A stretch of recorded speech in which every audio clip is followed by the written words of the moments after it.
welcome to a subsequent series of Grime Crime.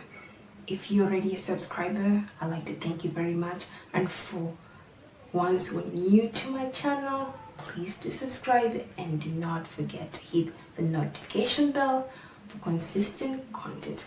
Our Grime Crime episode is featured every Monday. So, on our Grime Crime episode today, we discuss about the intricate value of brotherhood. We need to see not only brothers who are connected by blood, but brothers who fight for each other to the death. The value of brotherhood is really a great subject in our stories today. Our stories today will feature 3 stories in which we will see brothers not only fight for each other, but not also die for each other or die together. Because anyway, what's brotherhood? If you can die for each other, brotherhood is far greater, and we will see that in our episode today. So just stay tuned for our first story, second and third. 2 brothers, Benson Jiru, 22, and Emmanuel Mutura, 19, started their day as usual. Being the enterprising young men that they were, business was a key component to their day-to-day activities during the campus break. The 2 young men not only helped their family undertake the family business, but also had created a few business hustles on their own. On this given day, the young men, as will later be unveiled by an uncle, had made proceeds worth 10,000 shillings from the sale of a pig, a very significant amount to that. The boys had called their mother and assumed and assured her that although they had been running late, they would soon be home with the day's proceeds. However, night would fall with the boys nowhere in sight. The looming concern was now on their mother due to the ongoing curfew imposed by the government as COVID-19 regulatory measures. But so far, no fear, as she hoped that they will be getting home later in the night. So she left the main gate open, anticipating their arrival. However, the night would go by and the boys not home by daybreak became a major concern to the family. Efforts to reach unto them through their phones were futile. It was at this point that the family began to search for their missing sons. The search began at the police station, but the police were ever not helpful at first. However, a given policewoman, as told by the boy's father, was able to give them a hint as to where possibly the boys could be. Walking into Embu Level 5 morgue, the family was hoping and praying this was not going to be the moment of reckoning, as it turned out to be. The boys were now lifeless bodies. The pain that the family felt at that moment is insurmountable to none. The boys' bodies showing blunt force trauma to their heads and substantial injuries, the family suspected foul play. An enraged family, backed by an infuriated community, demanded for answers. This led to the burning down of a police vehicle in Embu town, as the community sought for justice of the 2 brothers bound to death.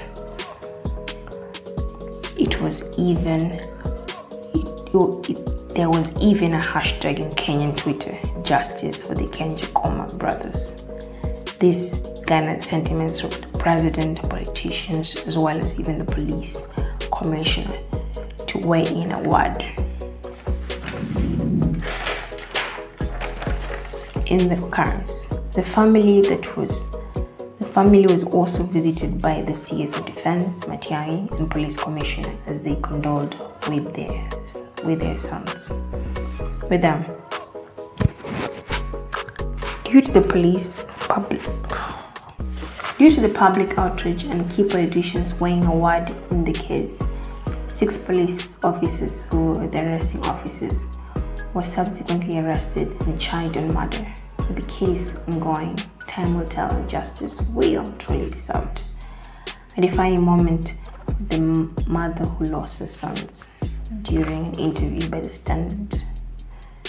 She prayed to God that justice be served so that no mother bears the pain insurmountable that she has to live with every day for the rest of her life.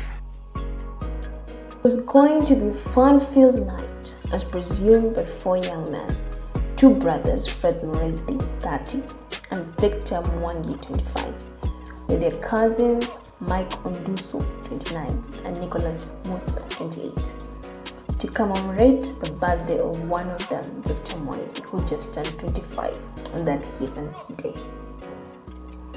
It was sometime in the night after housewarming at an uncle's in Kitengela that the boys decided to go fetch chicken in the neighboring village at a senior to end the night in style with chicken choma fest. In the sports bike, the race between Kitengela to senior. The competitive nature had them competing in the sports bike from time to time. The boys' uncles, Joseph Macharia, affirmed that they had been to the place frequently and were even known by the locals. What transpired that night, however, still leaves a lot of questions than resolved answers.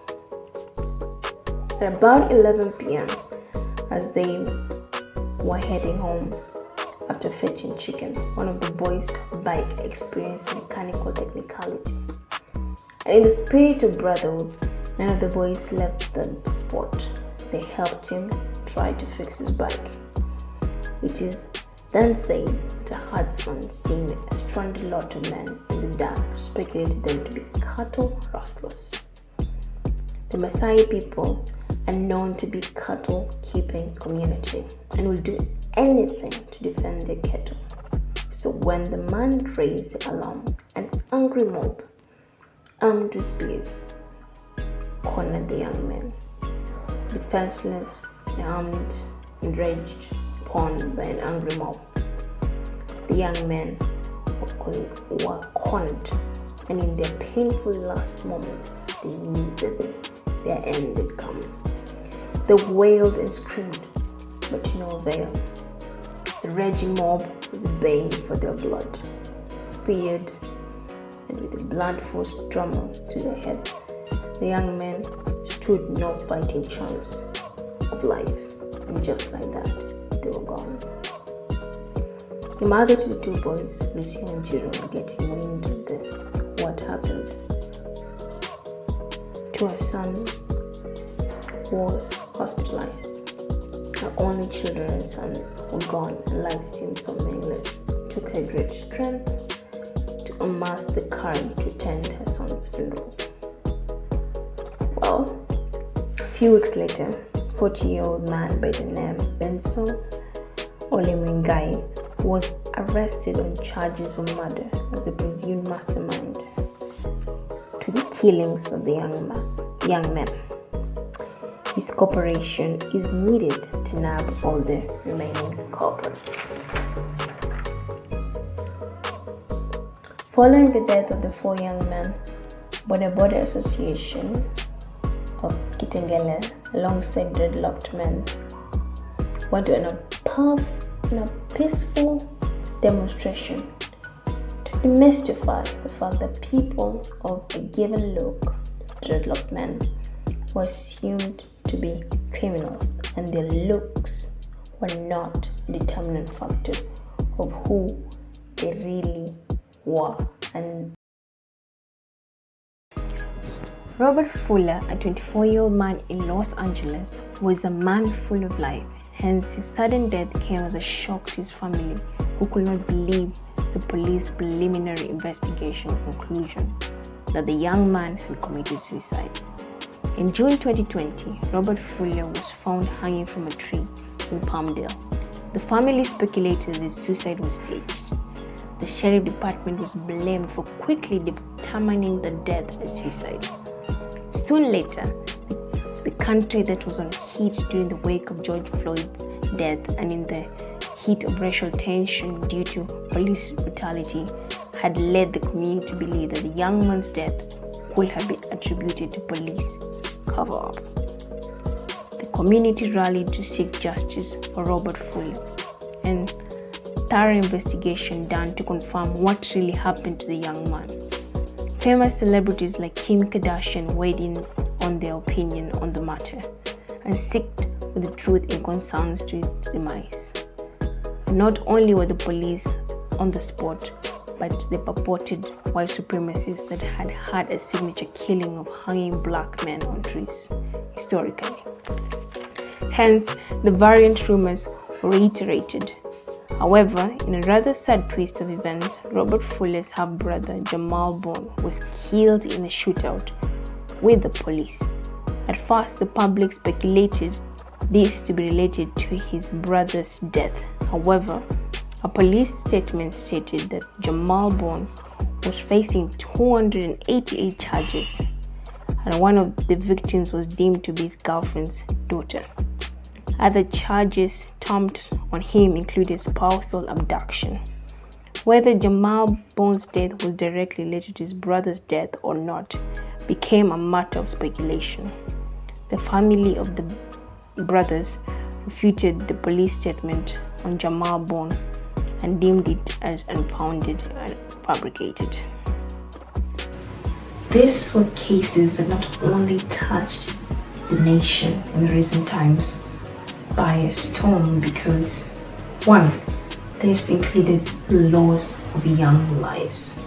Not only young lives, it also included the pain of two mothers who lost their sons in the most horrific of ways. Not beyond that, we also got to see how the love of brotherhood and how it brought this young man down. And we see not only that this is a story, these two stories were different in nature, but at the same time we could actually get to feel the pain of these two mothers.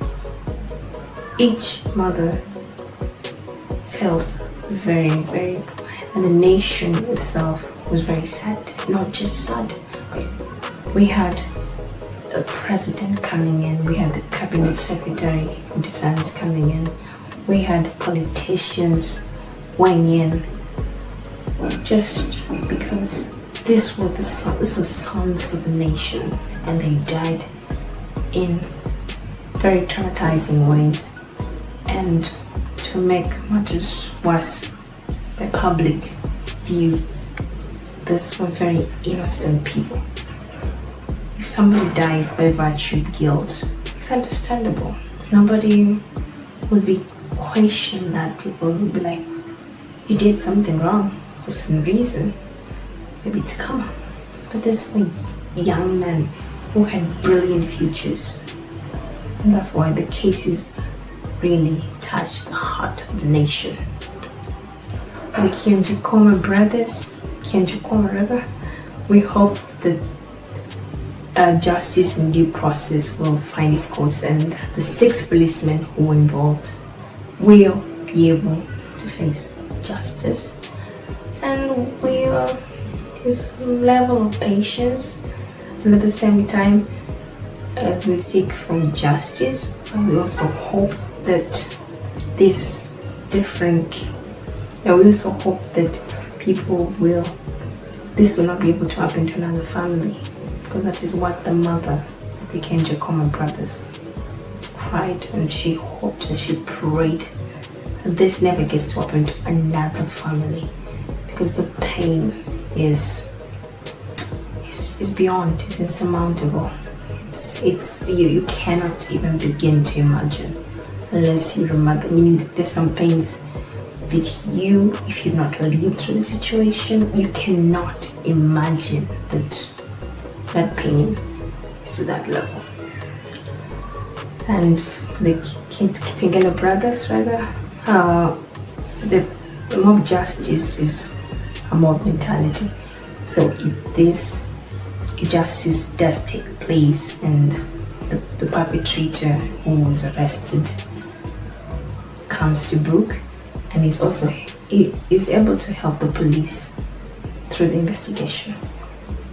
Just maybe some justice might be able to take place. That was also very, very deeply sad story that was hurtful, not just the mother of the boys, 2 boys, but to the cousins and to the whole nation at wide. I couldn't believe that young men who just lived their lives. So there's also a very, very good moral lesson behind this. Young men are not safe. So protect yourself. Get home early. Well, I don't think anyone is going to follow that. Any young man is going to do that, but just know that you're not indispensable just by virtue of being a man. It even makes you far exposed to danger because, as you can see, brothers, men died. But yeah, very sad story. And with the Fuller brother, Robert Fuller and his brother. Now that's a very complex story. So we cannot tell if somebody was an underhanded work whereby somebody was involved in his death. Not only was he involved in his death, but at the same time, we can't even say if he actually committed suicide. And is his brother Jamal born related? Is it somehow connected? I guess we'll never know. It's a very complex story, but the fact that they died almost close to each other and they all died in very mysterious circumstances, yeah, it leaves a lot of questions to be, there's a lot of questions to be answered, more questions than answers if you ask me. What else have I got? Okay, I believe that's it for our overview and analysis. If you do have any other comments that you may like to add, or any other thing that you think I might have missed out in the analysis, please do feel free to write down a comment. It will be very good to help other people try to understand the circumstances that took place. That said, thank you for watching, and do like, share, comment, and subscribe if you're not. And don't forget to hit that notification bell below for consistent content. Ciao. I love you.